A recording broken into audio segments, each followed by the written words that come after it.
Assalamualaikum warahmatullahi wabarakatuh. Ya, perkenalkan saya Linda Chan ya dari LG Buaran. Saya seorang property agent ya, property consultant daripada LG Buaran. Ini berita lagi hangat di Jakarta ya, sebenarnya juga mengganggu sebenarnya ini karena saya bergerak di bidang jasa agent properti jual beli sewa. Nah, kebetulan ini beritanya lagi hangat ya, saya lihat ya properti mamanya udah di Nupati Jalal nih ya, kenapa saya panggil udah nih, sama-sama orang Minang. Nah, jadi begini, menurut saya ini adalah transaksinya tidak aman dan nyaman karena menurut saya tidak melewati prosedur ya. Saya mungkin memberitahu kepada semua customer jangan takut menjualkan propertinya lewat agen properti, tetapi datangilah agen properti yang berlisensi. Kantor saya LG Buaran, saya berlisensi LG Indonesia, dan LG Indonesia kan ada lisensi juga LG Australia. Nah, pertama ya, kalau misalnya kantor itu juga ada SIUP P4 namanya, surat izin usaha perantara perdagangan jasa properti gitu. Terus juga marketingnya juga ada sudah dapat sertifikasi LSP gitu. Terus ada BNSP, jadi Badan Nasional Sertifikasi Broker gitu. Jadi memang kantornya sudah jelas gitu. Nah, kalau menurut saya ini mungkin saya pertanyakan, ini kantor agen apa nih, saya ingin tahu akhirnya nih ya, karena menurut saya agak terganggu ya, kantor saya juga agak terganggu karena ada yang takut juga gitu menjualkan propertinya ke kita gitu kan.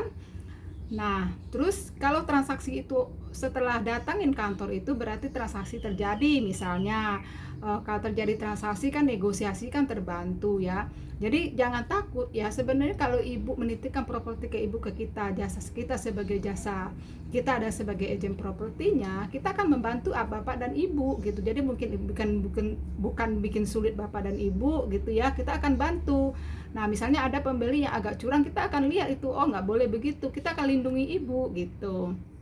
Nah, kalau transaksi itu memang sudah terjadi, misalnya udah deal harganya, bikin DP, itu kita langsung, kalau misalnya transaksinya besar, kita harus transaksi lewat notaris. Kalau pembayarannya misalnya cash, nah kalau cash seperti apa, kita ke notaris.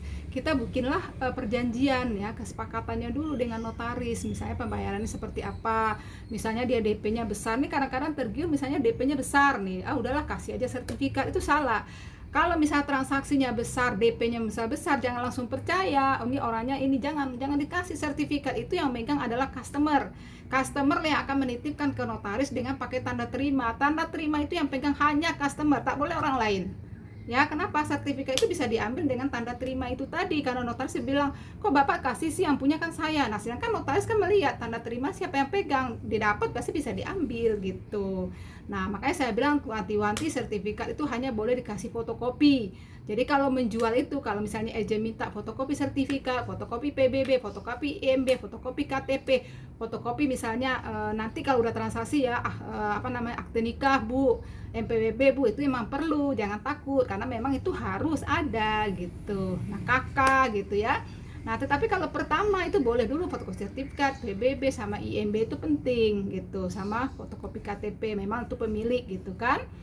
Nah, kalau misalnya terjadinya transaksi lewat bank nih, nah yang saya juga bingung, katanya transaksi lewat bank, saya ingin tahu juga nih, sertifikat itu kok bisa pindah, sertifikat diantarkan kemana. Nah, jadi kalau prosedur nggak dilewati, kalau ada bank, kita nggak tahu nih bank mana nih ya, minta sertifikat diantar ke kantor ke bank. Saya tidak pernah boleh itu customer saya mengantarkan sertifikat ke bank. Nih, kalau bank misalnya bilang saya, tegur saya tidak pernah dari awal. Jadi sertifikat itu harus saya tanya, notarisnya siapa? Siapa rekanan banknya? Gitu, notarisnya. Saya antarkan customer saya, temenin ke bank, ke notaris yang direkomen itu. Saya lihat, bener nggak notarisnya? Harus begitu. Nah, ada INIP-nya nggak, ada ini nggak, ke semua notaris yang juga ada kerjanya, dia baru buka di situ, jangan taruh pelang doang, ya kan. Nah, otomatis kita harus lihat. Nah, makanya kalau kita agen properti, kita tahu nih agen yang udah, notaris yang udah pernah lama dipakai atau apa, kita juga rekanan juga, jadi kita akan antarkan ke notaris yang biasa gitu. Nah, intinya dengan kejadian begini ya, mungkin ya polisi atau pemerintah harus bertindak. Kenapa? Mafia-mafia kayak gini akan merugikan kita juga, saya sebagai agen properti dan juga rakyat yang banyak kena gitu loh. Saya berpikir begini, berani sekali itu mafia itu ya, sedangkan ini adalah orang besar gitu istilahnya, kayak udah Nopati Jalal kan luar biasa, pernah menjadi wakil menteri luar negeri ya, apa menteri luar negeri ya, apa tuh duta besar. Menurut saya sih luar biasa gitu. Bagaimana orang-orang kecil nih ya, selesai aja itu berarti nih.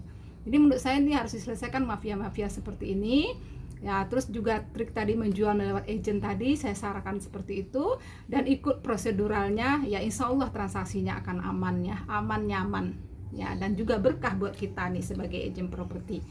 Nah mungkin pagi ini ya, pagi, siang atau sore yang nonton, sementara online saya ini dulu, nanti saya sambung lagi dengan cerita-cerita transaksi yang lain. Terima kasih, saya Linda Chan dari Eljuker Buaran. Kalau mau kontak saya boleh, WA saya boleh, untuk konsultasi gratis, nggak bayar kalau konsultasi.